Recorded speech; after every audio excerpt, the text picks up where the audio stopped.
ला हौला वला कुव्वता इल्ला बिल्लाहिल अलिय्यिल अज़ीम। बिस्मिल्लाहिर रहमानिर रहीम।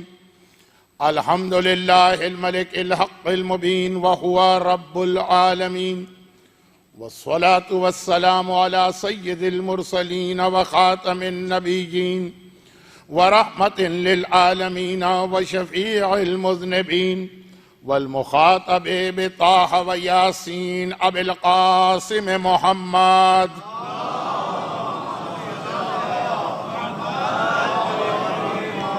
व आलिहि तय्यबीन त्वाहिरीन अल-मासूमीन अल-मज़लूमीन अल-मुंतजबीन अल-मयामीन अल्लज़ीना अज़हबल्लाहु अन्हुमुर रिज्स व तह्हरहुम तत्हीरा।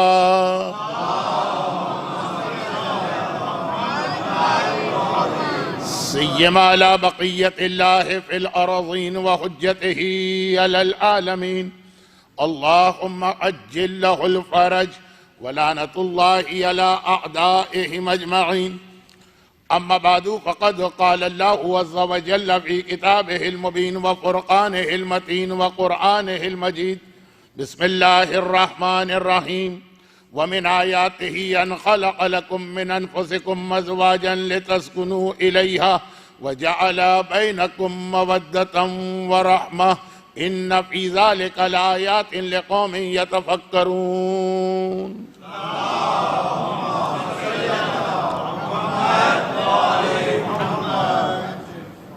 सूरह रोम की एक आयत जो आजकल शादी कार्ड्स पर या शादी के दावतनामों पर बहुत ज्यादा लिखी जाती है, और इस आयत की तिलावत का मतलब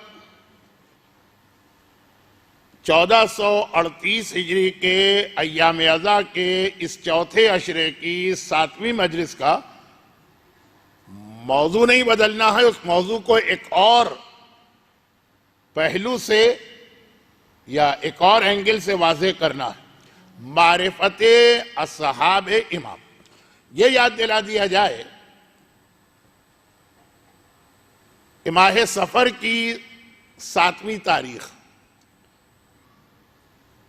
एक इमाम मासूम की शहादत की तारीख भी है एक रिवायत की बुनियाद पर, और उसी हवाले से कल रात जो गुज़श्ता कल थी हमारी गुफ्तगू हुई, और यही 7 सफर ज्यादा रिवायतों के एतबार से एक इमाम मासूम की विलादत की तारीख भी। तो जब शहादत और विलादत की तारीखों में टकराव हो तो यकीनन गम को हमेशा खुशी पे तरजीह दी जाती है। बयान हमारा शहादत के एतबार से हुआ, लेकिन अब एक इमाम मासूम का दिन 7 सफर, एक दूसरे इमाम मासूम का भी दिन है, तो उनका तस्करा भी बिल्कुल नजरअंदाज नहीं किया जा सकता है। तो आज की हमारी मजलिस जो असल मौजू है, मेरे अपने तरीक़ेकार के मुताबिक घूमते घूमते घूमते रहेंगे हम उसी मौजू में, मगर जिन विलादत का जो दिन गुजरा उसके एतबार से महफिल नहीं, खुशी का जश्न नहीं, खुशी की तकरीब नहीं, लेकिन जिक्र इमाम उसी इमाम मासूम का रहेगा। और इसलिए मैंने आज, वैसे भी आदत है कि आयत बदलता रहता हूं, आज इस आयत की तिलावत की। हमारे 7वें इमाम बाबुल हवाइज इमाम मूसी काज़िम अलैहिस्सलातु वस्सलाम,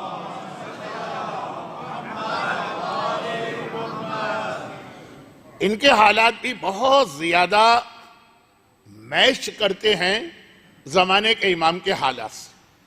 बहुत सारी शबाहतें हैं 7वें इमाम के हालात में और जमाने के इमाम के हालात में, क्योंकि असल उन्वान ही इतना बढ़ चुका, या मैं इसको इतना फैला चुका हूं कि उस पे बात मुकम्मल हो जाए गनीमत है, किसी और मौजू को छेड़ना नहीं चाहता। लेकिन ये 2, 4, 5 तमहीदी जुमले जरूरी हैं जिक्र इमाम के सवाब लेने के लिए। तो अब जो मुशाबहतें हैं 7वें इमाम में और हमारे जमाने के इमाम में,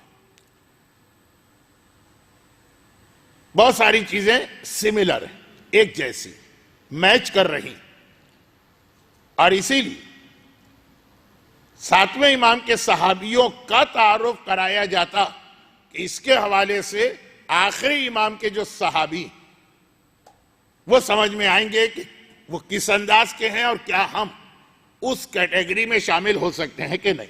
तो उन्वान तो वही रहेगा।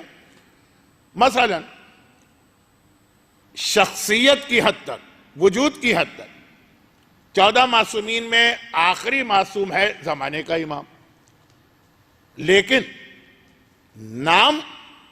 नाम की हद तक 14 मासूमीन में आखिरी नाम है सातवें इमाम का।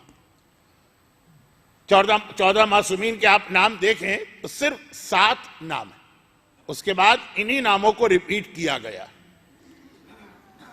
तो 8वें इमाम का नाम रिपीट है, 9वें इमाम का नाम, दुआए तवस्सुल की वजह से बच्चों को भी ये नाम अच्छी तरह से याद हो गए हैं। मैं वक्त को बचाने के लिए नाम नहीं ले रहा हूं। 10वें इमाम का नाम, 11वें इमाम का नाम, जमाने के इमाम का नाम, इनमें कोई नया नाम नहीं। 8 से लेके 12वें तक वही नाम है जो शुरू में आ चुके हैं, मगर उसमें आखिरी नाम 7वें का। और ये वो नाम है कि जो न सिर्फ ये कि रिपीट नहीं हुआ, आखिरी नाम है, बल्कि इससे पहले खानदान अहले बैत में इनाम का रवाज भी नहीं था। नहीं, असाब में होंगे, लेकिन खास अहले बैत के खानदान मूसा, तो वो शख्सियत की हद तक आखिरी इमाम है जिनका हम इंतजार कर रहे हैं। और ये नाम की हद तक, वो नाम इस्लाम में बहुत है। लक़द आतैनाका सबअन मिनल मसानी वल कुरान अल अज़ीम, 15वें सूरे की आयत है, उसकी यही तफसीर आपको मिलेगी कुरान के हाशिए पर। या हबीब, हमने तुम्हें कुरान दिया है और 7 ऐसी चीजें दी हैं जिसके अंदर तकरार है।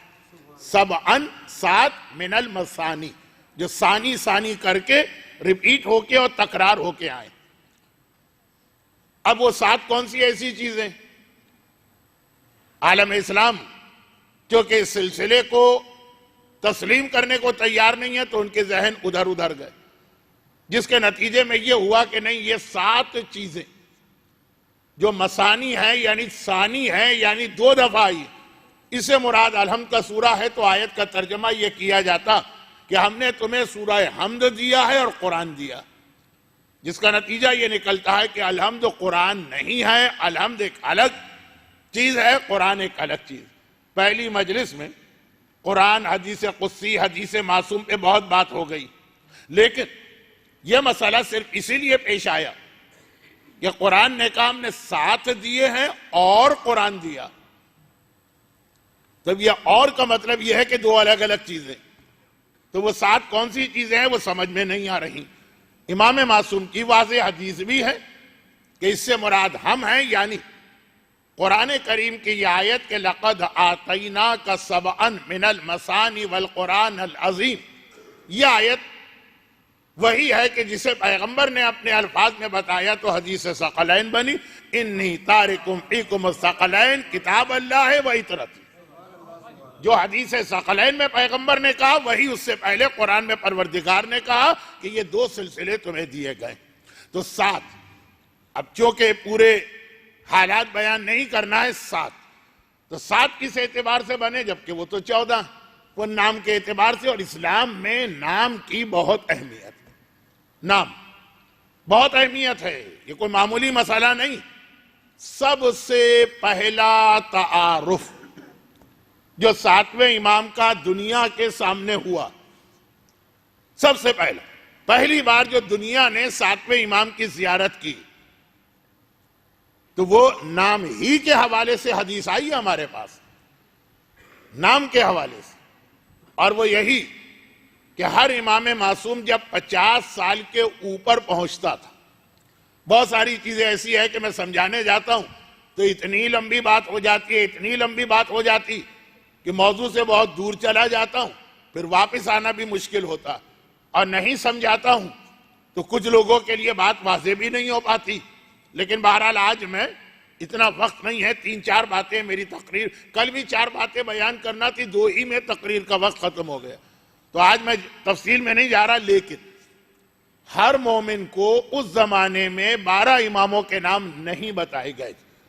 हाँ, 12 का लफ्ज बताया गया था, अदद के 12 होंगे, नाम हर एक को नहीं मालूम थे। जाबिर इब्ने अब्दुल्लाह अंसारी पैगंबर के खास साहबी, इस तरह से चंद खास साहबी।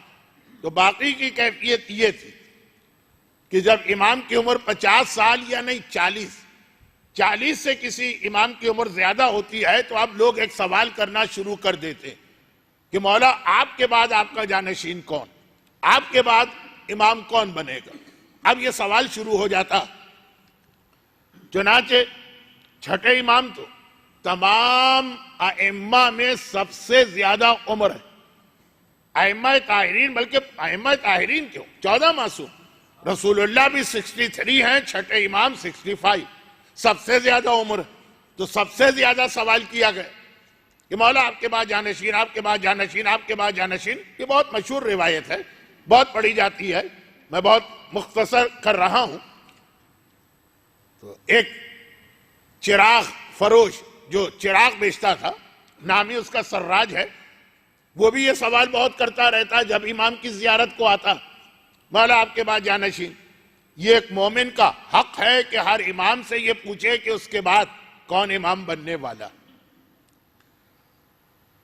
चुनाचे कई बार पूछ रहा, इमाम ने कहा इंतजार करो, इंतजार करो। अच्छा, अब एक ऐसा नजरिया जो शियत का नजरिया भी नहीं है, बाद लोगों के जहन में गलतफहमी थी कि भाई इमाम तो वही बनेगा जो अपने बाप की बड़ी औलाद हो। तो ऐसा तो कोई हमारे यहां नजरिया है नहीं कि बड़ा बेटा ही इमाम बनेगा।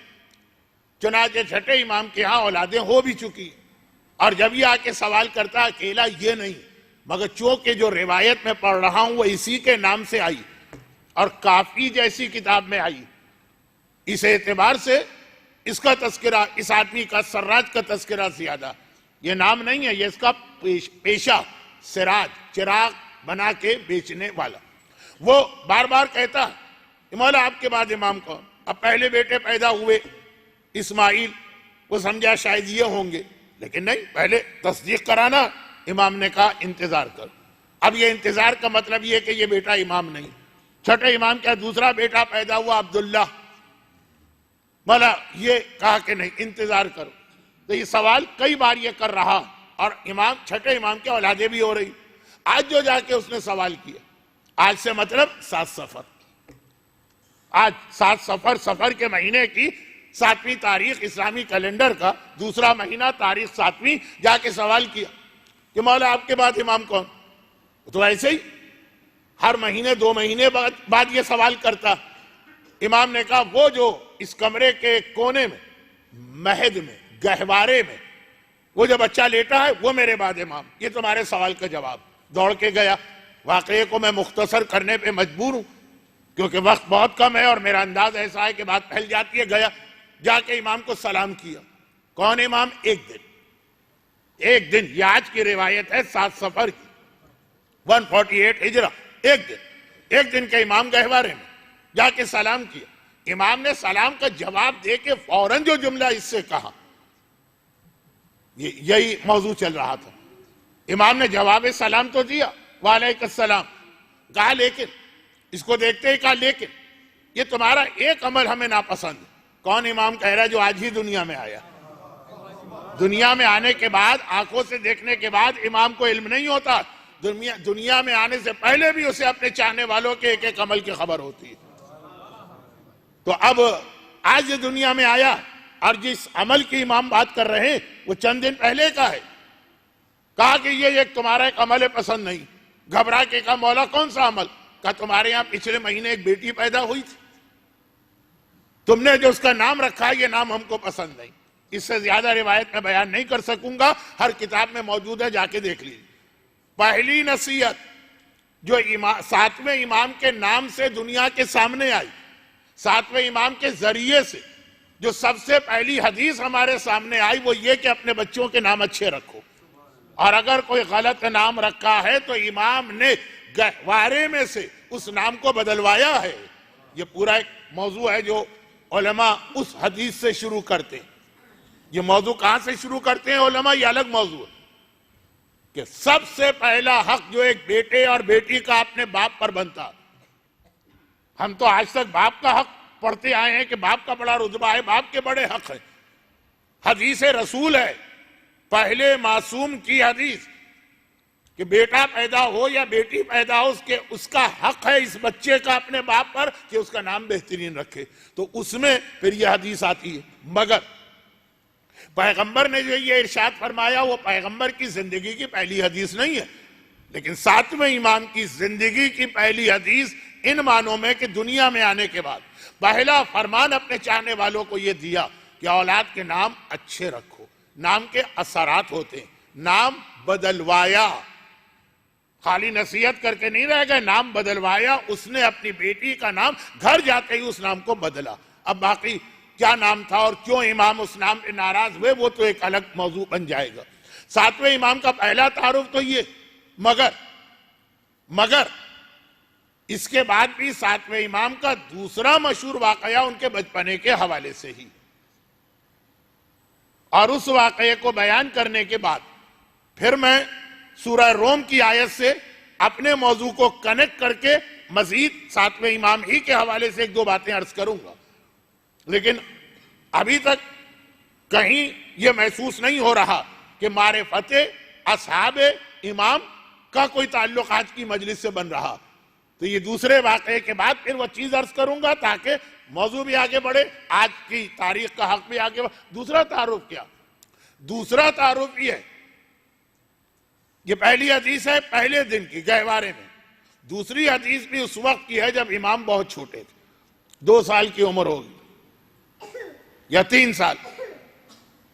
छठे इमाम अपने कमरे में बैठे हुए बाज ऐसे अफराद से मुबाहिसे या मुनाजरे में लगे। बहस करने वाले भी होते हैं जो आके इमाम से बहस करते हैं, और छठे इमाम से तो बहुत ज्यादा बहस का मौका लोगों को मिला उन हालात की वजह से जो छठे इमाम का इतना बड़ा मदरसा था, हर एक को इजाजत थी। तो अब यह बहस जारी है जब बहस करने वाले के पास दलील न रहे। ये वही वाकये का एक हिस्सा है कि इमाम ने कहा तुम ऐसे ही बगैर सोचे समझे फतवा दे देते हो। कुरान हदीस सामने रख के फतवा देना चाहिए ना। जैसे कल मैंने अर्ज किया था, किसी मोमिन की तौहीन मकसूद नहीं थी कि भाई हमारा तो एतकाद इस्तिखारे पर है, वह फतवा वतवा जो भी हो हमें इससे गरज नहीं, क्योंकि हमें इससे फायदा होता है। मशवरा जो तरतीब इस्लाम बताए वो तरतीब हमको नहीं चाहिए। तो इमाम ने उससे कहा तुम ऐसे ही फतवा देते थे अपने दिल की राय, कुरान होना चाहिए, हदीस होना चाहिए। कहा कि नहीं, मैं तो अकली बात करता हूं, अकल की बात। तब जो इमाम ने सवाल किया, अच्छा अकल की बात, तो कत्ल के गुनाह पे 2 गवाह हैं और हरामकारी के गुनाह पे 4 क्यों हैं? और जो बड़ी नजासत है उसके बाद वुजू है और छोटी नजासत के बाद गुस्ल क्यों है? वो जो 3-4 सवाल है, मैं तो छठे इमाम के हालात तो नहीं बता रहा हूं, मैं बता रहा हूं कि जवाब नहीं था उसके पास। जब जवाब नहीं था तो ऐसा आदमी फिर जब खामोश हो जाए तो कोई ना कोई खराबी निकालना चाहता है जिसके सामने वो खामोश हुआ। अब ये बात चल रही है, ये खामोश हो गया, ये आदमी ये इतराज करने वाला कि एकदम से कमरे का दरवाजा खोला। कमरे का वो दरवाजा जो लेडीज सेक्शन के लिए, और सातवें इमाम 2 साल या 3 साल की उम्र है, बकरी के बच्चे को लेके कमरे में दाखिल हुए।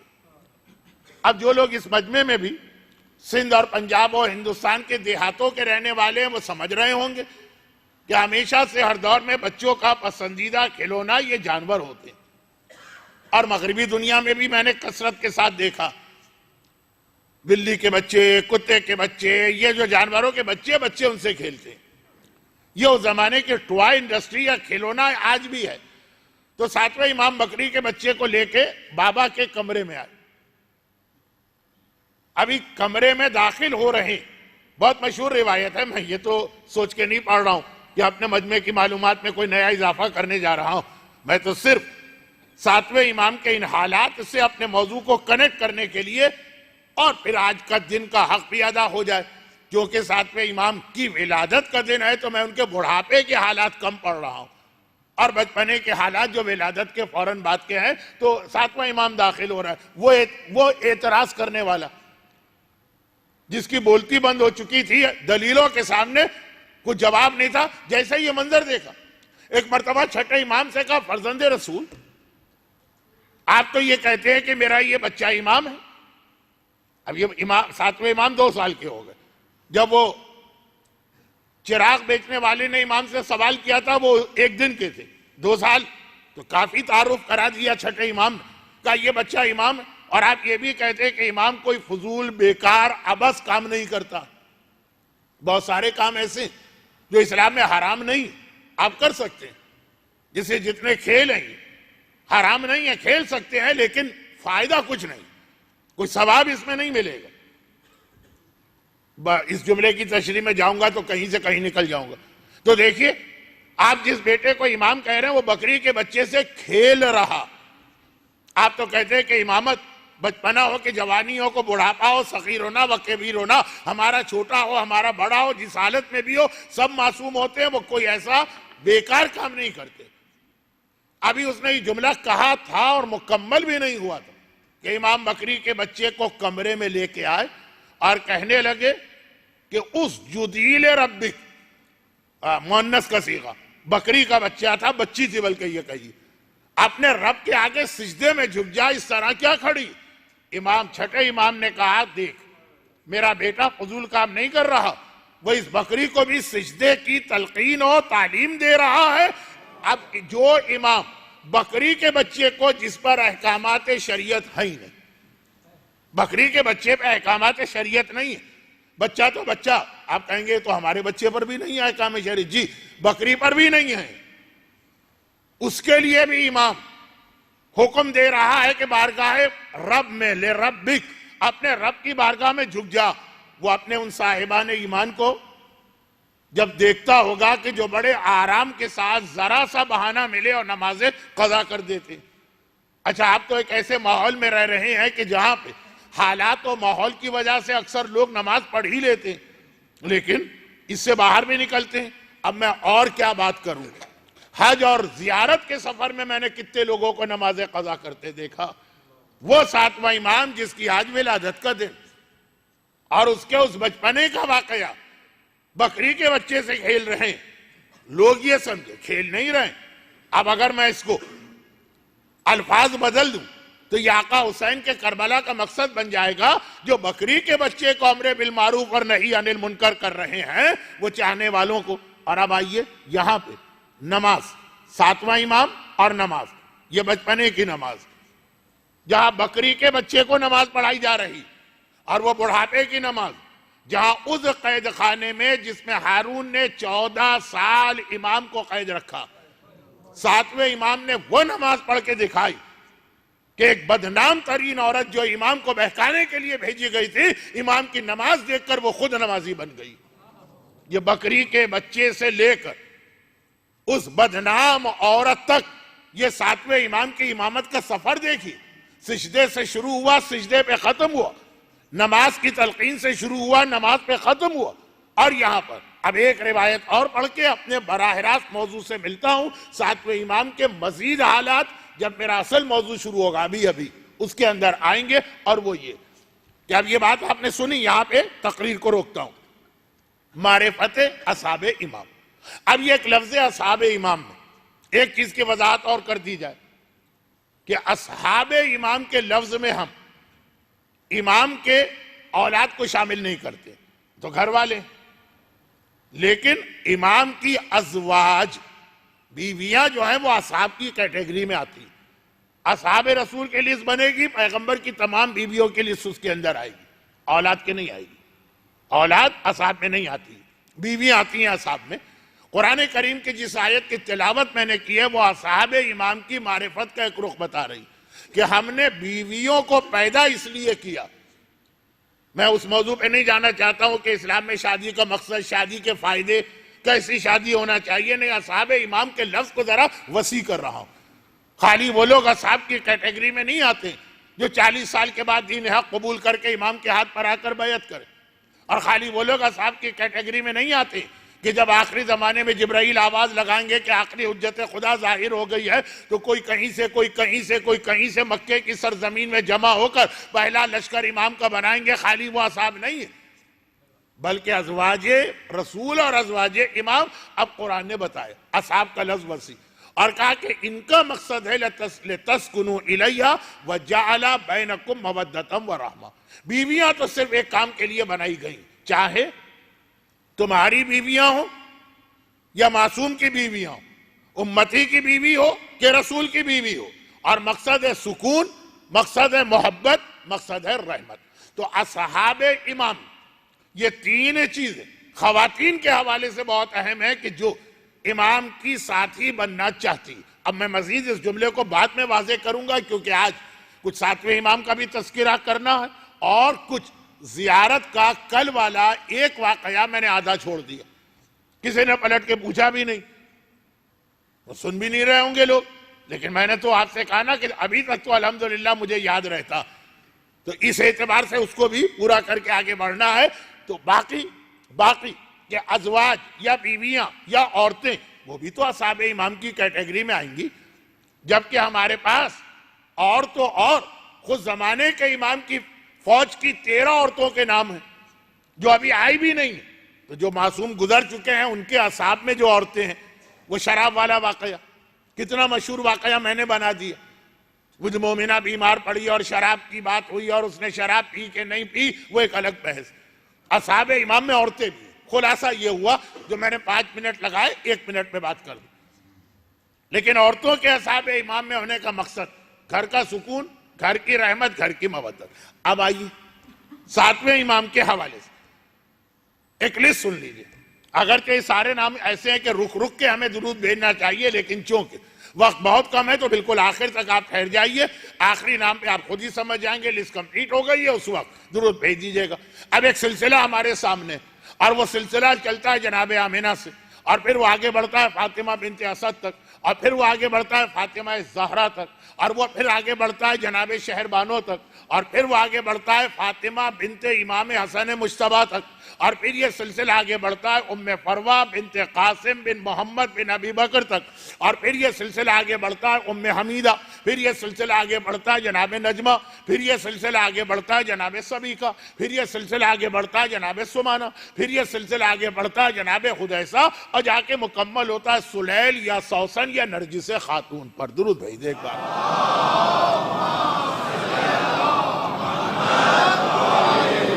और इसके अंदर जो सबसे अहम शख्सियत फातिमा ज़हरा के बाद आती है, जिसको मैंने जानबूझ के छोड़ दिया था, वो खदीजा ताहिरा।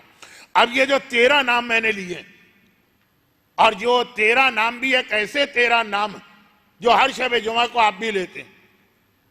जब आप कहते हैं कि अशहदु अन्नका कुन्ता नूरन फिल अस्लाबि शामिखा वल अरहामिल मुतहहरा, मौला अबा अब्दुल्ला आका हुसैन में गवाही देता हूं आप एक नूर थे, बाप के सुल्ब में भी, वो तो और सिलसिला आपको याद है, अब माओ पाक व पाकीज़ा माओ के रहम में भी, वल अरहामिल मुतहहरा, वो रहम जो पाक व पाकीज़ा हैं, आयत तत्हीर के अंदर एक तरह से शामिल है। तो ये सिलसिला अरहाम मुतहहरा का था जो मैंने आपके सामने लिया, आमिना से लेके नरजिस खातून तक।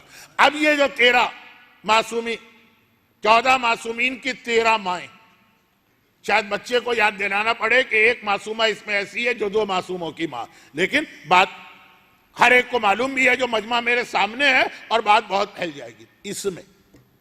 इसमें 2 ऐसी शख्सियतें, अब शहजादी को तो छोड़ दीजिए, वो तो खुद भी एक मासूमा, बाकी जो ये 13 का सिलसिला है, इनको हम मासूम तो नहीं कहते, गुनाहगार भी नऊजुबिल्लाह नहीं कहते, ना कह सकते। जैसे जनाब अब्बास को 15वां मासूम भी नहीं कहते, लेकिन क्या नऊजुबिल्लाह उनको एक आम इंसान कहते, वो एक अलग बहस है। तो 13 में से एक शहजादी को छोड़ दीजिए, तो खुद मासूमा, बाकी जो 12, उन 12 में से 2 ऐसी शख्सियतें, ये खवातीन का सिलसिला, जिनकी एक एक हदीस बहुत ही अहम, बाकी जो ये जो आपने अभी पूरा माओ का सिलसिला सुना, इनकी हदीसें आपको बहुत कम मिलेगी। हदीस तो हदीस, इनके नाम के अलावा हालात भी बहुत कम मिलेंगे। बहुत से लोगों को यह भी नहीं मालूम होता कि कितने मुख्तलिफ इलाकों से आई। इसमें खास अरब की रहने वाली तो एक दो ही हैं, बाकी मुख्तलिफ इलाकों से आई। रोमन प्रिंसेस के नाम से नरगिसे खातून के हालात पे एक फिल्म बन गई है, तो बच्चों को थोड़ा अंदाजा है कि वो रोमन एम्पायर से आई, लेकिन और भी। अच्छा, तो खैर ये बात को मैं फैला नहीं रहा हूं। एक वो शख्सियत जो बेटी हैं उस इमाम की जिसकी कल शहादत की शब गुजरी और हमने मसाइब पढ़े, वो बेटियां इमाम हसन की, लेकिन सिलसिला तो मैंने माओं का पढ़ा, बेटियों का तो नहीं पढ़ा। इमाम हसन की बेटी है, मगर चौथे इमाम की बीवी बनकर पांचवें इमाम की मां बनी, तो इस सिलसिले में उनका नाम आया पांचवें इमाम की मां। लेकिन मैं हदीस उनकी बयान कर रहा हूं बहैसियत हसन मुश्तबा की बेटी के कि कल रात हसन की रात। और वो सिर्फ हदीस बहुत लंबी, आज चूंकि वक्त भी नहीं है तो सिर्फ एक जुमला।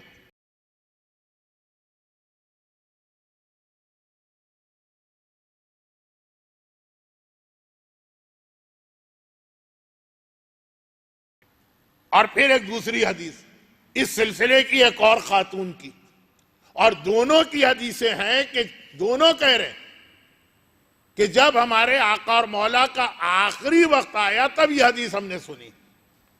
तो इमाम हसन के आखिरी दिन की बात तो नहीं, आखिरी हफ्ता, कि इमाम हसन ने फरमाया वाह हो हमारे शियों के हाल पर, आखिरी जमाने में इनके दरमियान इतने इख्तिलाफात पैदा हो जाएंगे और इतने झगड़े पैदा होंगे। ये बहुत अहम हदीस है और मैं हालात की वजह से इसके अल्फाज जरा से बदल बदल के बयान कर रहा हूं, पैगाम वही है। कहा कि आखिरी जमान, हदीस कौन नकल कर रहा है? पांचवें इमाम की मां। अब पांचवें इमाम की मां की हैसियत से यह हदीस मैं आपके सामने नहीं पेश कर रहा, हसन मुश्तबा की शहादत का दिन है तो उनकी बेटी की हदीस सुनी कि जब मेरे बाबा की जिंदगी का आखिरी हफ्ता था। अब ये एक अलग एक बहस है, मैं बहुत हल्का सा एक इशारा करके आगे बढ़ रहा हूं, वरना फिर एक लंबी बात छिड़ जाएगी। इमाम हसन की कितनी बेटियां? बेटे तो हर एक को पता है कि एक से ज्यादा हैं, सिर्फ जनाब कासिम नहीं है और भी बेटे। बेटियों में इख्तिलाफ, बाज़ उलमा कहते हैं सिर्फ एक ही बेटी थी और उन्हीं बेटी की यह हदीस है। वही बेटी को आका हुसैन ने यह कह के मुंतखब किया कि मेरे बेटे सज्जाद के लिए मेरी भतीजी से ज्यादा मुनासिब कोई औरत रुए जमीन पे नहीं। वही एक बेटी, वही पांचवें इमाम की वालिदा। अभी आपने मुझसे पहले वाले अशरे में वो हदीस सुनी होगी कि चौथे इमाम के बेटे कुएं में गिर गए तो चौथे इमाम की बीवी फरियाद कर रहे हैं, वो यही जिनकी मैं हदीस पढ़ रहा हूं। लेकिन बाज़ उलमा कहते हैं सिर्फ एक बेटी है, वही बेटी, और बाज़ कहते हैं कई बेटियां थी इमाम हसन।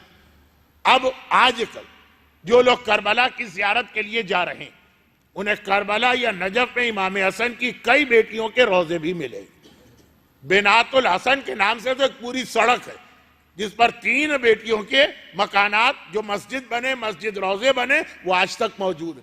तो खैर, चूंकि इसमें से कुछ जियारतें शुरू हो गई तो मैंने एक इशारा किया कि बाज़ उलमा कहते हैं कि नहीं सिर्फ एक ही बेटी थी, वो जो बाकी हैं वो इमाम हसन की बेटियां नहीं है, इमाम हसन ही के बेटे का नाम भी हसन था, उनकी औलाद भी बाज़ औक़ात इमाम हसन की औलाद कहलाती है।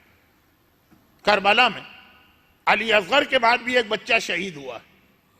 जब आका जुलजना से गिरे थे और खेमे का पर्दा हटा था, एक नन्हा सा बच्चा दौड़ता हुआ आया था जिसके कान में गोशवारे हिल रहे थे। चचा के सीने पे आके गिर गया था कि मेरे चचा पे हमला न करो। और वो कहा जाता है कि इमाम हसन का बेटा, इमाम हसन की शहादत को तो 12 साल हो गए थे। छोटे से छोटा बेटा भी इमाम हसन का 11 साल का होना चाहिए, वो तो 4 या 5 साल का। वो हसन के बेटे, हसन मुसन्ना के बेटे। तो ये जियारत के हवाले से एक आजकल मसला खड़ा हुआ कि इमाम हसन की बेटियों के इतने रोजे जो नजफ के अतराफ में। बहरहाल ये एक बेटी तो बिल्कुल कन्फर्म। कहा कि हमारी शियों की हालत, आका हसन का एक वाकया बहुत पढ़ता रहता हूं, लेकिन चूंकि आज की मजलिस जरा सी मिली जुली चल रही है इमाम हसन और इमाम काजिम के हालात पर तारीख की वजह से। ये मुझे एक मशहूर वाकया है जो कल के आखिरी जुमले की तशरीह में मैं पढ़ता हूं। कल वक्त नहीं था। कल का आखिरी जुमला आपको तो याद भी नहीं होगा कि मौला अली ने हसन मुश्तबा का इल्म लोगों के सामने पहचानवाया बाकायदा तारुफ कराया। तौहीन का जुमला नहीं है, लेकिन आका हुसैन के इल्म को इस तरह नहीं पहचानवाया जिस तरह आका हसन के इल्म को। तो पहचानवाने का तरीका क्या होता कि आके लोग मसला पूछे मौला अली से, मौला कहें ये सवाल का जवाब मैं नहीं दे रहा हूं, मेरे बेटे से पूछो। लेकिन हर बेटे से नहीं, हसन से। और एक बार का वाकया तो सोच लें कि मौला उस वक्त किसी बहुत जरूरी काम में मशगूल होंगे, गर्चे ऐसा नहीं होता। इमाम कितने ही जरूरी काम में हो सवाल का जवाब देता, लेकिन एक नहीं, इतने सारे वाकयात। हसन बेटा तुम बताओ इस मसले का जवाब क्या, हसन बेटा तुम बताओ इस मसले का हल क्या है। ये क्या है? ये हसन मुश्तबा के इल्म का मजमे से तारुफ कराना कि अली के इल्म को तो कोई चैलेंज कर ही नहीं सकता। जब गैरों तक ने कह दिया कि अली ना होते तो हम हलाक हो जाते, तो वो तो एक तयशुदा इल्म है कि आप हसन को पहचानो। हज करने वाले ने इहराम की हालत में शुतुरमुर्ग के अंडे भून के खा लिए। जब मसला अली से पूछा गया, जवाब हसन से दिलवाया। वो एक आदमी गार में खून आलूद छुरी के साथ पकड़ा गया और करीब में किसी का लाशा भी पड़ा। अली के खिलाफत का जमाना है, बहैसियत हाकिम अली को फैसला करना है। हसन बेटा इस मसले का फैसला तुम करो। एक सिलसिला चल रहा। खिज़र नबी आते हैं मसला पूछने मौला के पास, कहा कि आज मुझसे नहीं जाके हसन से मसला पूछिए। बास कहते हैं रसूल का वाकया, बास कहते हैं मौला का वाकया, बास कहते हैं दोनों का वाकया। और उसमें एक ये वाकया, मौला जंग सिफ़ीन के लिए निकल रहे कि एक आदमी दौड़ा दौड़ा आया और कहने लगा कि या अमीर अल मोमिनीन, मेरे कुछ बहुत अहम सवाल हैं, इसका जवाब मुझे फौरी चाहिए। अब लश्कर की तैयारी, जंग के लिए जाना, दुश्मन सर पे खड़ा, कहा कि नहीं बहुत अहम मसला, इसका जवाब मुझे फौरन चाहिए। इमाम ने उसको करीब बुलाया। कौन इमाम? जो सलूनी का दावा कर चुका, सवाल का जवाब दे। और करीब बुला के कहा कि तेरे मसले क्या हैं। वो 5 मसले उसने पूछे। बहुत हर साल 15 रमजान मौला की विलादत, 7 सफर मौला की शहादत, बल्कि 28 सफर को भी इमाम हसन की शहादत, तीनों तकारीर में एक वाकया तो पढ़ा ही जाता, हर एक को जबानी याद होगा। मैं सिर्फ एक तो बरकत के लिए जरा सा कि इमाम हसन का जिक्र कल फजाइल के हवाले से कम हुआ, मसाइब के हवाले से ज्यादा हुआ, फिर मेरे मौजू में इसका एक जुमला आ रहा, और वो ये कि कहा कि ये मेरे 4-5 सवाल। मौला ने सवाल सुना। इससे पहले भी कितने सवाल, एक लफ्ज ये कह दूं, ऊट पटांग सवाल भी लोग आके मौला से करते थे, मौला का इम्तिहान लेने के लिए। मौला मेरे यहाँ बकरियों का गल्ला है, कुत्ता हिफाजत के लिए रखा, एक बकरी का ऐसा बच्चा पैदा हुआ जिसमें आधे कुत्ते की खुसूसियत, आधी बकरी की खुसूसियत। कितना मशहूर वाकया। कोई सवाल था, एक ऊट पटांग सवाल जिसके आखिर में खुद उसने माना कि ना कोई बकरी है मेरे पास, ना कोई कुत्ता है मेरे पास, मैं तो सिर्फ आपका इम्तिहान लेने आया था। तो हर किस्म के सवाल अली के पास आते हैं। लेकिन आज मौला ने सवाल पढ़े, सवाल पढ़ने के बाद सवाल करने वाले को सर से पैर तक देखा, कहा ये सवाल तेरे नहीं। नहीं नहीं या अमीर अल मोमिनीन, मेरे जहन में ये सवाल आए, मैं लेके आ गया। कहा नहीं, तेरे हर सवाल का जवाब मिलेगा, लेकिन पहले बताना पड़ेगा ये सवाल तेरे पास आए कहां से, तेरे तो हो ही नहीं सकते। आखिर घबरा गया, कहने लगा कि मौला आपने खूब पहचाना, ये सवाल असल में मेरे पास मुमलिकत शाम से आए। हाकिम ने मुझसे कहा कि तुम बिल्कुल एक आम से आदमी हो, तुम जाके अली से सवाल करो, क्योंकि मुझसे ईसाइयों के बादशाह ने रोम से मुनाजरे के दरमियान कुछ सवाल पूछे कि अगर मुसलमान सच्चे हैं तो इस सवाल का जवाब दो। एक आध जुमला मैंने इस रिवायत का भी बदल दिया।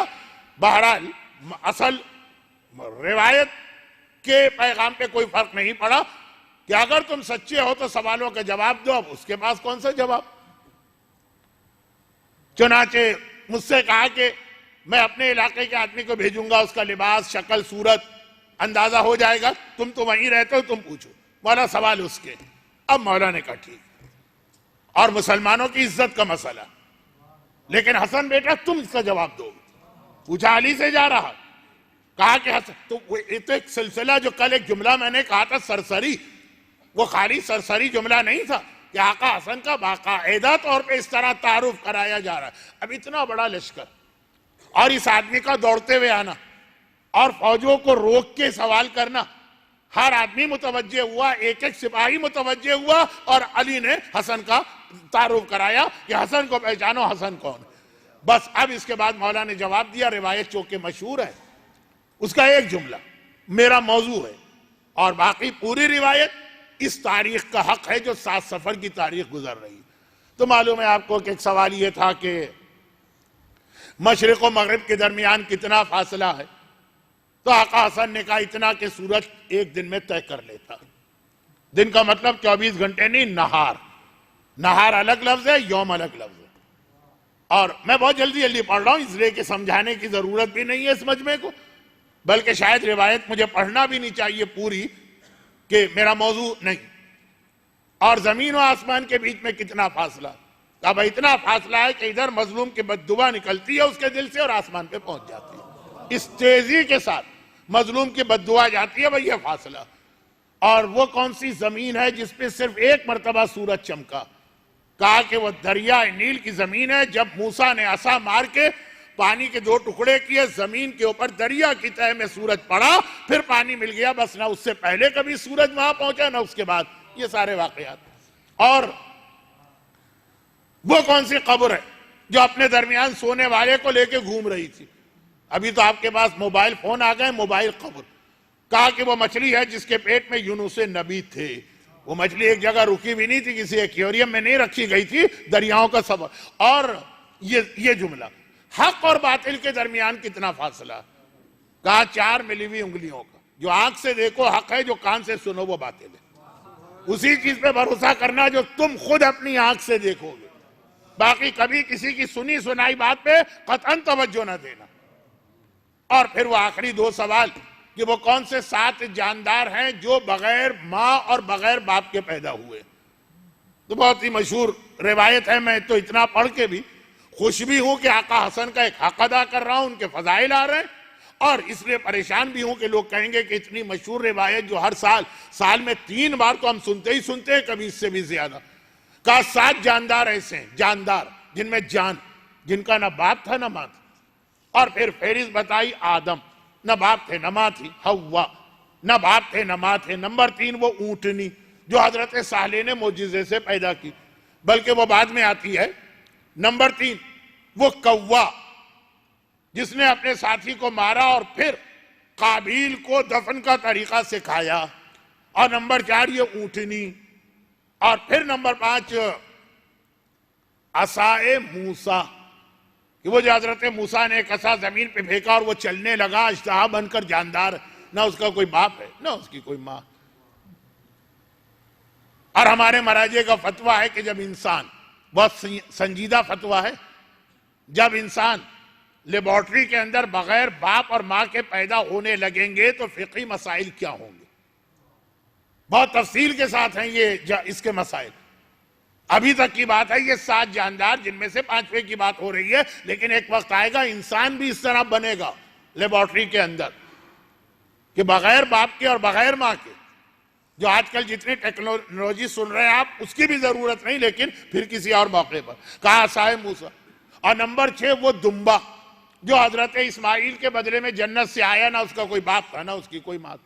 और नंबर 7 इन्नी अखलक को है तैर, जो सूरह माइदा में ईसा ने कहा कि मैं एक चिमगादड़ बनाता हूं मिट्टी से और उसके अंदर जान डालता हूं। खैर, तो ये हजरत मूसा, ईसा, इब्राहिम, ये सब वो अंबिया हैं कि जिनके वारिस मेरे आका हुसैन हैं। बहुत सारे यहाँ फजाइल के नुक्ते मिल सकते हैं, लेकिन मेरा असल मौजू रुका जा रहा है।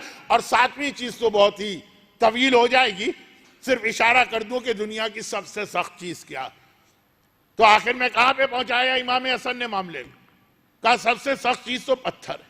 नहीं, फिर कहा नहीं, पत्थर से ज्यादा सख्त लोहा है जो पत्थर को तोड़ देगा। नहीं, लोहे से ज्यादा सख्त तो आग है जो लोहे को पिघला देती है, मेल्ट हो जाता है लोहा। नहीं, आग से ज्यादा सख्त तो पानी है जो आग को बुझा देता। पानी से ज्यादा सख्त तो वो बादल है जिसमें ये पानी सफर करता। उससे ज्यादा सख्त तो वो हवा है जो बादलों को उड़ा के ले जाती। उससे ज्यादा सख्त तो वो फरिश्ता है जो हवा पर मुकर्रर है। उससे ज्यादा सख्त मलकुल मौत है जो इस फरिश्ते को भी मौत देगा, फरिश्ते भी सब मरेंगे। शब जुमा करीब आ रही है, जरा तैयार रहिएगा मौत के मौजू के लिए। और कहा उससे भी तो ज्यादा सख्त खुद मौत है जो मलकुल मौत को भी आएगी। और कहा जाएगा आज तक लोगों की रूहें कब्ज करते रहो, खुदा डायरेक्ट कहेगा अब आज तुम तैयार हो जाओ। और कहा मौत जो मलकुल मौत को भी आने वाली। कहा लेकिन इससे भी ज्यादा सख्त अमरे खुदा है जो मौत को भी टाल देता है। सबसे सख्त चीज अमरे खुदा है। तो जो उलिल अमर होता है वो इस कायनात का बादशाह भी होता है। बहुत मैं अपने आप पे कंट्रोल करके बात कर रहा हूं।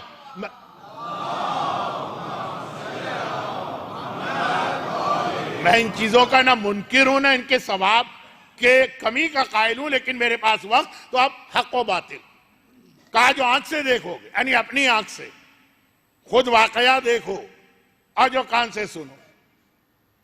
अब आजकल इसके नए अल्फाज में इसको बदले तो क्या होगा? जो आंख से देखो हक है, जो फेसबुक पे देखो वो बातिल। जो आंख से देखो वो हक है, जो व्हाट्सएप पे तुम्हारे पास मैसेज आ रहा है वो बातिल। जो आंख से देखो वो हक है, जो ईमेल के जरिए या मुख्तलिफ सोशल नेटवर्किंग की साइट पे तुम्हें इत्तला मिल रही है वो बातिल। आका हसन हक व बातिल का फैसला करने वाला तलवार से नहीं कलम से क्या फैसला किया हक व बातिल का बता रहे हैं कि हक और बातिल के दरमियान फर्क को हमेशा सामने रखना। यहां तक एक हदीस आई कि अगर कोई मोमिन तुम्हारे सामने आकर कहे कि मैं तुम्हारे खिलाफ कुछ नहीं कह रहा हूं, और तुम्हारे कान में तुम्हारे खिलाफ कहे और सामने आकर कहे कि मैं कुछ नहीं कह रहा हूं, उसके सामने वाली बात को मान लेना हमेशा। क्यों भाई कान में कहकर गया है वही मोमिन का, इसलिए कि माशरे में साहिबान ईमान की यूनिटी बरकरार रहे। आज फेसबुक का सबसे बड़ा नुकसान यह कि जिसके खिलाफ जो तोहमत चाहे आप लगा दें, नहीं ये नुकसान नहीं। लोग यकीन कर लें, कुरान हदीस की बात पे एतराज होता है कि मौलाना जो मैंने पहली मजलिस में पढ़ा, ये तो हदीस है, ज़ईफ भी हो सकती। फेसबुक कभी ज़ईफ नहीं होता हमारी कौम के पास, व्हाट्सएप कभी ज़ईफ नहीं होता हमारी कौम के पास, यूट्यूब का कोई भी उल्टा सीधा क्लिप, मुझे याद है मेरी वो तकरीर अभी भी मौजूद है, मैंने पूरी तकरीर की थी जुमला यहां से खुतबे के बाद। आइए आज हम पहले दुश्मनान अहले बैत के कुछ एतराज़ात सुनते और फिर इसका मैं जवाब देता हूं। यहां से काट दिया गया। मैंने कहा कुरान नामुकम्मल, मैंने कहा कि अल्लाह जाहिल। अब ये एतराज नकल कर रहा हूं, मेरी तकरीर पहला जुमला काट के यहां से यूट्यूब के ऊपर अपलोड कर दी। तो देखिए ये मौलाना साजिद साहब है जिनका ये नजरियात, और ये बच्चे मुझसे ज्यादा एक्सपर्ट हैं इन बातों में कि किस तरह से कौन सा क्लिप कितना आसान हो गया है आजकल। अब तो हर चीज के सॉफ्टवेयर आ गए, आवाज तक बदली जा सकती है। लेकिन आप 100 में से 99 को देखेंगे कि अगर उनको व्हाट्सएप के ऊपर एक क्लिप आ जाए यूट्यूब का कि फला आलिम ने ये कहा है, चाहे उसको जानते भी हो, फौरन यकीन कर लेंगे। आका हसन हक व बातिल के फैसले के हवाले से आखिरी जमाने की जो हालत बता रहे हैं, फरमाते हैं कि आखिरी जमाना, कौन ये हदीस नकल कर रहा है? कोई आम रावी नहीं, आका हसन की वो बेटी जो एक इमाम की बेटी है, एक इमाम की बीवी है, एक इमाम की मां है। या मौला या अब्दुल्लाह अशहदु अन्नका कुंता नूरन फिल अस्लाब शामिखा वल अरहाम मुतहहरा में जो बेटी शामिल है, वो कह रही, मेरे बाबा ने कहा वाह हो हमारे शियों के हाल पर। आखिरी जमाने में इतने उनमें इख्तिलाफात पैदा हो जाएंगे और ऐसी ऐसी बातों पे वो आपस में झगड़ेंगे कि एक दूसरे को काफिर तक करार देंगे और मौका मिले तो कत्ल तक कर डालेंगे। और ऐसे मसलों पर जिनके बारे में एक जुमला आयतुल्लाह मोहसिन हकीम का सुन लीजिए, बहुत बड़ा मर्ज, और एक जुमला हजरत हारून का सुन लीजिए, जिनके लिए रसूल ने कहा या अली अंत मिन्नी बेमंजिलत हारून मिन मूसा, तुम शबीह हारून हो। आयतुल्लाह मोहसिन हकीम से किसी ने ऐसे ही एक सवाल किया, क्या एक बात बताओ, क्या यह सवाल तुमसे कब्र या कयामत में पूछा जाएगा? कहा नहीं ये तो नहीं पूछा जाएगा। मसलन ये जो बात मैं कह रहा हूं ये मिसाल गलत, लेकिन वक्त नहीं है, घड़ी की सुइयां। क्या कब्र और कयामत में आपने कहीं किसी ज़ईफ हदीस में पढ़ा कि यह सवाल होगा कि मसलन इमाम हसन की शहादत किस तारीख को हुई? हसन को इमाम मानते हो कि नहीं? यह सवाल होगा। तलकीन में यह सवाल आता है, शहादत नामे में इमाम हसन का नाम आता, क्या कहीं किसी ज़ईफ से ज़ईफ हदीस, चलें मैं अपनी ही तकरीर की क्यों नफी करूं, किसी झूठी हदीस में भी आपने सुना कि कब्र में सवाल होगा या कयामत में मारिफत इमाम का सवाल होगा, तारीख शहादत का सवाल नहीं होगा। शहीद हुए और इंतहाई मजलूमियत के साथ, इतना काफी। जब कोई ऐसा सवाल करता था वो एक बात कहते थे, ऐसे सवाल करने वाले पहले ये बता दे कि क्या इसके बारे में तुझसे कब्र में या कयामत में पूछा जाएगा तो मैं जवाब देता हूं। और उधर आगे बढ़िए, देखिए छोटी चीज आप कहेंगे भाई हालात मालूम हो तो दिलचस्पी हो जाती है, तारीखों में नहीं, इससे इख्तिलाफात बढ़ जाते हैं कौम के, जो इससे भी होते हैं। अब सुनिए इससे बड़ा बदतरीन गुनाह क्या, बदतरीन गुनाह शिर्क। कुरान ने कहा लन यगफिर अल्लाह, अल्लाह हर गुनाह माफ करेगा, शिर्क माफ नहीं करेगा। बदतरीन गुनाह। मूसा पहाड़ पे गए, हारून को अपना नुमाइंदा बना के गए, सामरी जादूगर आया, सोने का बछड़ा बनाया और उसकी पूजा शुरू करवा दी। उसके आगे लोग सिजदा भी कर रहे हैं, उसे अपना हाजत रवा मान रहे हैं, पूरे अंबिया की तालीम के बरस। हजरत हारून ये मंजर देख रहे हैं और खामोश बैठे। आपको वसी बना के गए हैं मूसा, आपको नायब बना के गए हैं मूसा, आपके सामने ये सब हो रहा है, आप खामोश। भाई हमारी क्या हिम्मत कि हम किसी नबी से ये सवाल करें। मूसा जो पलट के आए तो पहला सवाल यही किया, बल्कि कुरान का लफ्ज कितना सख्त है कि हारून की दाढ़ी पकड़ ली। ये कुरान का लफ्ज है, कोई ऐसी हदीस नहीं कि तारीख नहीं कि आप सही और गलत में पढ़े। और कहा कि तुम्हारे सामने ये होता रहा, तुम खामोश रहे। इतना जलाल है मूसा को, नबी खुदा है, मासूम है, गुनाह नहीं कर सकते, हराम वाला गुस्सा नहीं कर सकते।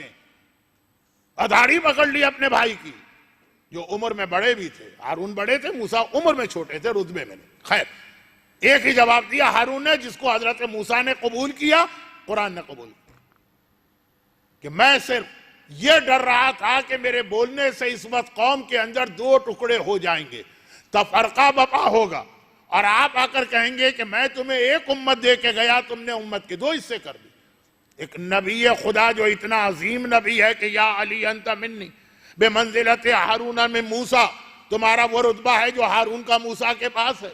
अगर हारून के बेटों के नाम शुब्बर और शब्बीर हैं तो अली ने भी अपने बेटों के ये नाम रखे।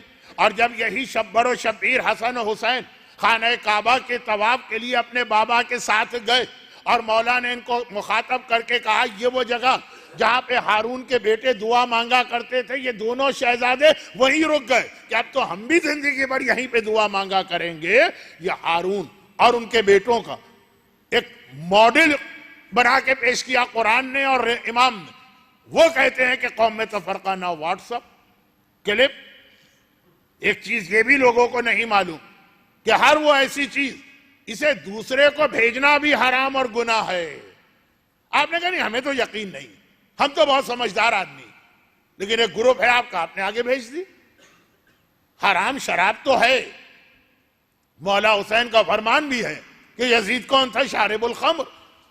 हराम म्यूजिक तो है, यानी म्यूजिक का लफ्ज बदल दूं, गिना तो हराम है। खिंजीर का गोश्त खाना तो हराम है, ये भी हराम। और बाज औकात इसका गुनाह उन बड़े बड़े गुनाहों से कम नहीं होता। हक और बातिल का फर्क व्हाट्सएप और फेसबुक का जिस तरह से आजकल खुला इस्तेमाल हो रहा, गलत भी पता है हमें ये चीजें, फिर भी आगे पहुंचा देते हैं। एक ग्रुप बना हुआ, जहन्नम में जाए ऐसा ग्रुप। ये आका हसन की उस बेटी ने अपने बाप की नसीहत हम तक पहुंचाई, जिस बाप की शहादत हमने कल मनाई, और आका हसन की कुछ फजाइल और एक दो फरमान आ जा गए। मगर सातवें इमाम का तस्किरा है। एक हदीस हमारे पास, वो जो मासूमीन की माए हैं ना, उनके हवाले से मैं कह रहा हूं कि दो हदीसें बहुत अहम आई।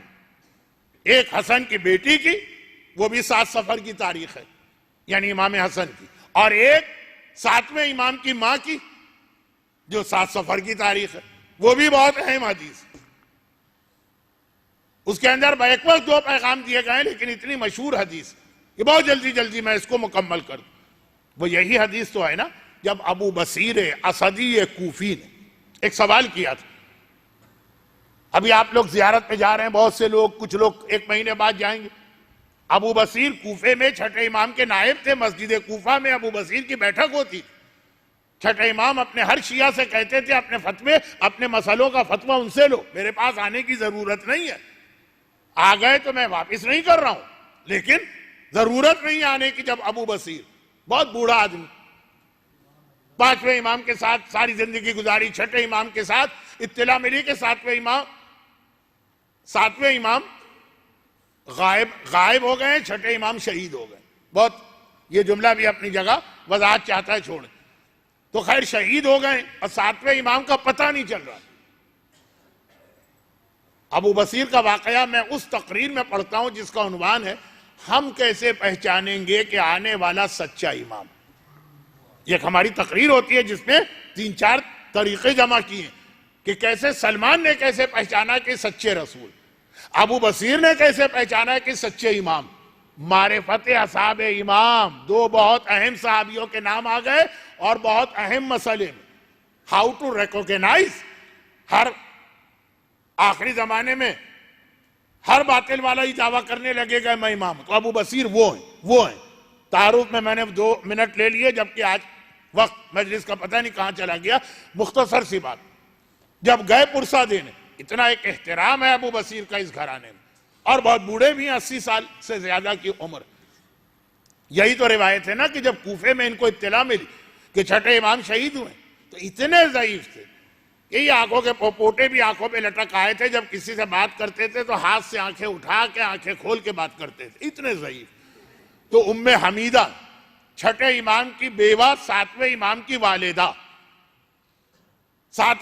वालिदा, विलादत इमाम के दिन अहम शख्सियत मां बनती है, जिसके जरिए और वसीले से इमाम दुनिया में पैदा होते हैं। तो अब ये एहतराम है कि पर्दे के पीछे से सही इनसे बराह रास्त बात कर रही।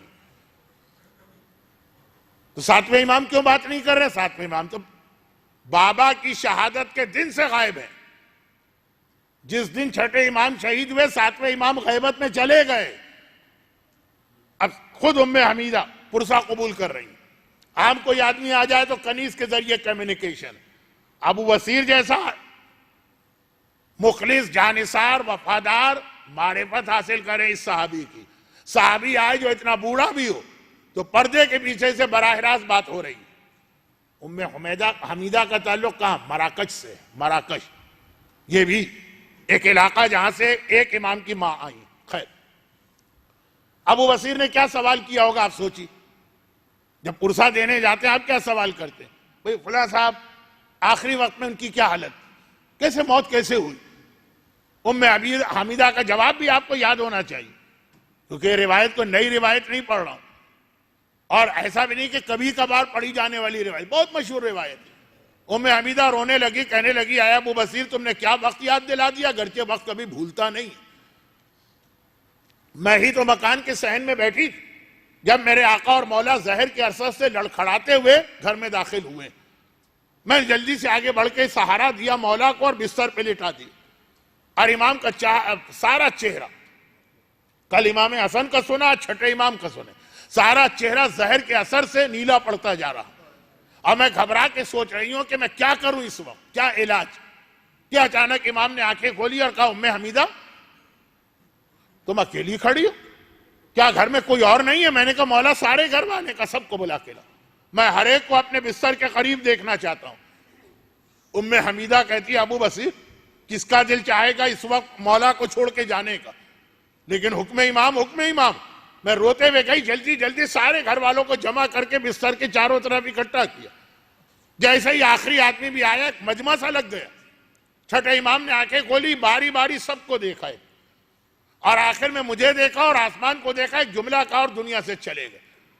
वो जुमला क्या था? जो आखिरी जुमला था। और हमेशा यहां पे एक बात मैं कहता हूं कि आखिरी जुमला आदमी वही कहता, आखिरी जुमला आदमी वही कहता जिसकी उसको सबसे ज्यादा फिक्र और परेशानी होती है अपने बाद। मसलन किसी ने अभी कारोबार शुरू किया, बड़ी मेहनत से जमाया, पूरा जमा नहीं, आखिरी वक्त में उसका दिमाग अटका होगा, इतनी मेहनत मैंने की, जाय ना हो जाए, कहेगा घर वालों से उसका बहुत ख्याल करना। किसी के बच्चे छोटे छोटे, उसको आखिरी वक्त में यही टेंशन होगी मेरे बाद बच्चों का क्या हो। जो चीज उस वक्त मरने वाले के आखिरी वक्त में जो उसके हालात के तहत अहम, छठे इमाम के नजदीक उस वक्त सबसे अहम मसला क्या बन गया।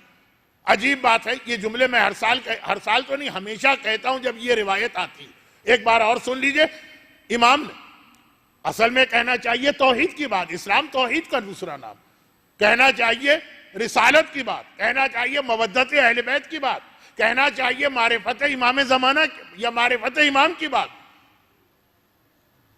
लेकिन आखिरी जुमला ये नहीं था। ना तौहीद की बात की, ना रिसालत की बात की, ना इमामत की बात की, ना मौला की बात की।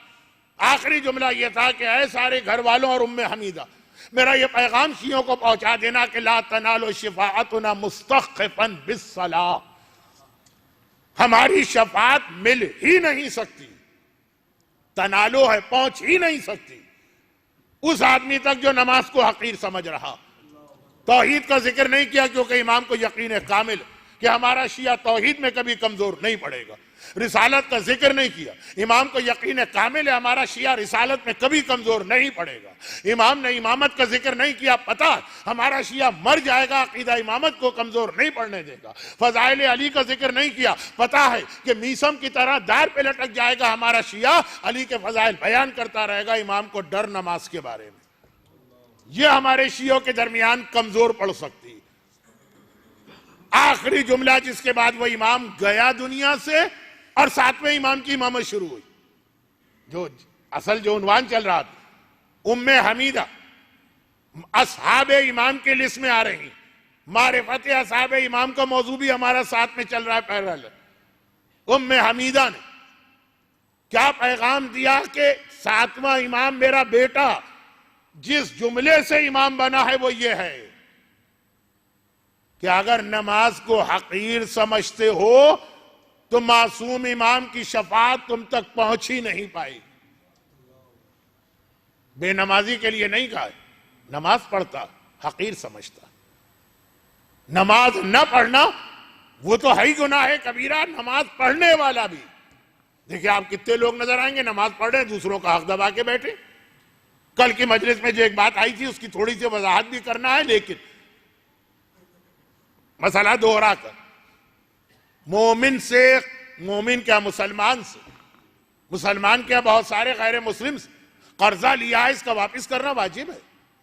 खास तौर पर अगर तारीख आ गई है या तारीख नहीं आई है लेकिन बगैर तारीख के कर्जा लिया वो मांग रहा, हज पे नहीं जा सकते, जियारत पे नहीं जा सकते, नमाज नहीं पढ़ सकते। अगर नमाज का वक्त वसी है, कजा होने में 1.5 घंटा बाकी है, वो कर्जा मांग रहा है, कर्जे के अदायगी में घंटा निकल जाएगा आपका।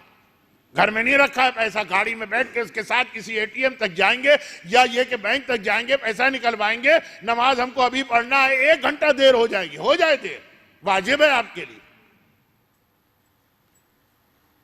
यह हकीर समझना है नमाज को कि वो कर्जे का बोझ गर्दन पर है और हमारी नमाजें चल रही हैं। यह हकीर समझना है नमाज को कि खुमुस नहीं दे रहे हैं और उन्हीं कपड़ों में नमाजें चल रही। यह हकीर समझना है नमाज को जिसे मौलाने का सबसे बड़ा चोर है जो नमाज में चोरी करता, न रुकू का ठिकाना न सिजदे का ठिकाना, बस नमाज खत्म करना। हकीर का लफ्ज आया है, बेनमाजी से ज्यादा खतरनाक कैटेगरी है, इसमें नमाज पढ़ने वाले भी आते हैं। तो एक बात, एक छोटी सी बात कि हाँ वो ये एक अलग मसला कि कर्जा अगर है और वो कर्ज देने वाला ही कहे अच्छा मैं तुम्हें इजाजत देता हूं चले जाओ जियारत पर, फिर तो कोई हर्ज नहीं। या अभी तारीख नहीं आई, अब वो आके कह रहा है कि मेरे हालात खराब हो गए, मैंने तो कहा था 6 महीने बाद वापिस करना, मैं खुद मोहताज हूं, मुझे अभी चाहिए, तब भी उसकी बात मानना वाजिब नहीं। बहुत मैं स्ट्रेट फॉरवर्ड बातें बता रहा हूं क्योंकि वक्त नहीं। और फिर इसके बाद एक मसला और आता, जियारत के सवाब को भी समझो, बहुत अहम इबादत, कर्जा लेके जियारत पे जाओ। हज में नहीं चलेगा ये मसला, कम से कम आगा सिस्तानी के पास, यानी वो वाजिब हज नहीं माना जाएगा।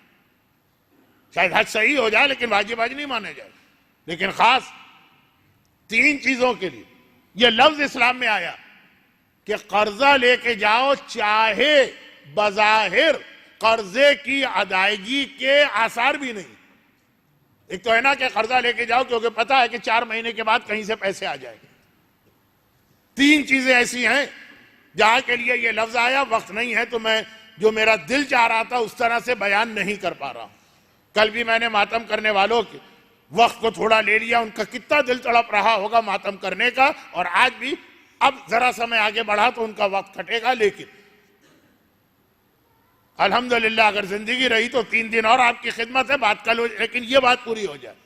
उसमें नंबर 1 बकरीद की कुर्बानी, कर्जा भी लो और कुर्बानी करो।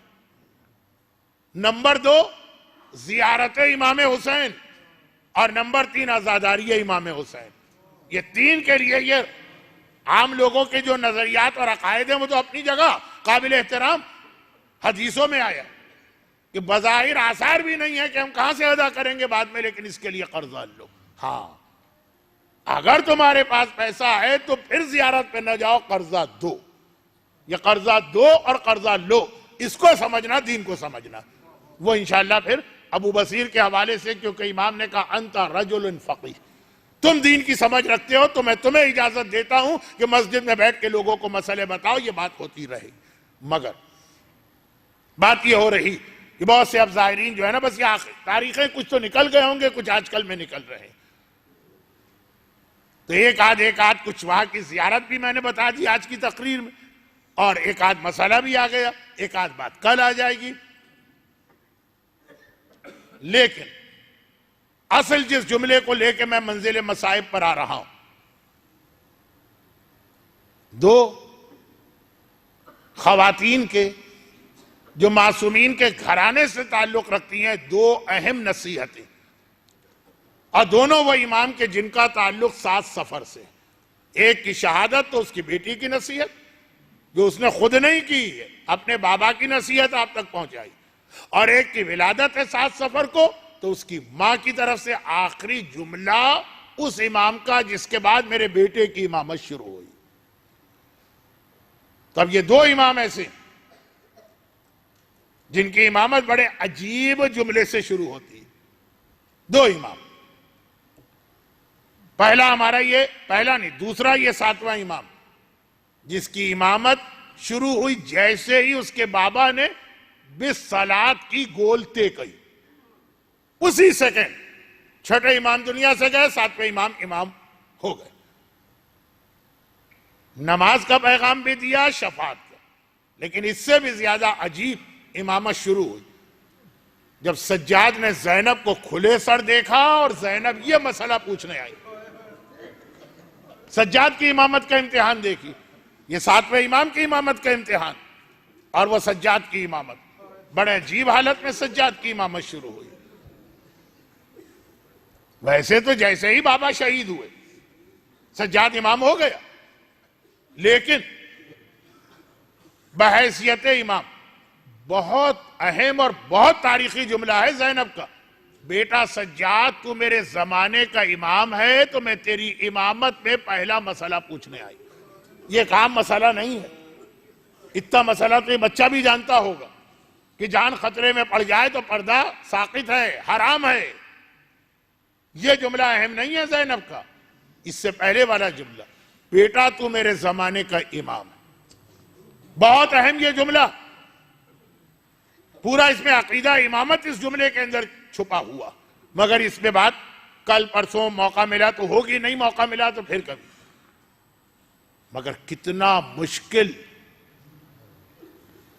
सज्जाद को अपनी इमामत का पहला मसला बताना कितना मुश्किल। हर औरत को हुक्म खुदा बताने वाला कि हिजाब वाजिब, अपनी फूफी से कहे कि अब आप चादर छोड़ दीजिए और नामहरमों में चले जाए। अजीब आगाज इमामत है मेरे मजलूम आका सज्जाद। खेमे जल रहे हैं, चारों तरफ आग लगी है, सारी सैदानियां खेमे में जमा है, खेमों के बाहर जलती रेती पे 18 लाशें पड़े हुए हैं। और एक बार बीबिया कहती है शहजादी ज़ैनब, आका आखिरी वक्त में हमें हुक्म दे गए थे कि अब जो ज़ैनब कहे वो हुक्म मानना है, बताइए हम क्या करें। और एक बार यानी परसों रात को शहजादी सकीना की शहादत की मजलिस, कल के बाद परसों, तो वहां के लिए मसाइब, शहादत के मसाइब के लिए भी एक तमहीदी जुमला मैं बांध रहा हूं, जो सुना हुआ तो है लेकिन मसाइब तो सुने हुए ही होते। आग लग रही, खेमे जल रहे, जैनब सज्जाद के सराने खड़ी, शाने हिला के कहती है सज्जाद बेटा आंखें खोलो, तेरी फूफी तेरी इमामत में पहला मसला पूछने आई। और जब सज्जाद ने आंखें खोल के कहा फूफी अम्मा अलैकुन्ना बिस्सहरा, अब जंगल में निकल जाइए, अब पर्दा साकित है। जैनब अपने लुटे हुए घर को लेके जंगल में निकली। मगर यहां पे पहला जुमला तो आप हमीद इब्न मुस्लिम का सुनेंगे, जो ये कहता है कि मैं एक टीले पे खड़ा था, क्योंकि ये फौज का सिपाही नहीं है, ये खाली रिपोर्टर, वाकयात लिखने वाला। मैंने देखा एक एक करके सारी बीवियां आ रही, सबसे आखिर में एक नन्ही सी बच्ची आ गई। वो बच्ची का कुर्ता आग पकड़ चुका और आग बढ़ती जा रही। जब इंसान सफर में होना तो अपने बच्चे ज्यादा याद आते, और अगर इस उम्र की उसकी भी कोई बच्ची, वो कह रहा मैं घबरा गया। एक बार मैंने सोचा कि अगर ये आग नहीं बुझाई गई तो बच्ची आग में जल ना जाए। मैं एक बार तड़प के करीब आया, मेरी ड्यूटी थी टीले पे खड़े होके वाकयात लिखना, लेकिन मुझे अपनी बच्ची याद आ गई, मैं बर्दाश्त न कर सका। मैं करीब आया, करीब आते ही मैंने हाथ आगे बढ़ाया ताकि कुर्ता पकड़ूं, और इधर मेरा हाथ आगे बढ़ा, बच्ची 2 कदम पीछे हटी।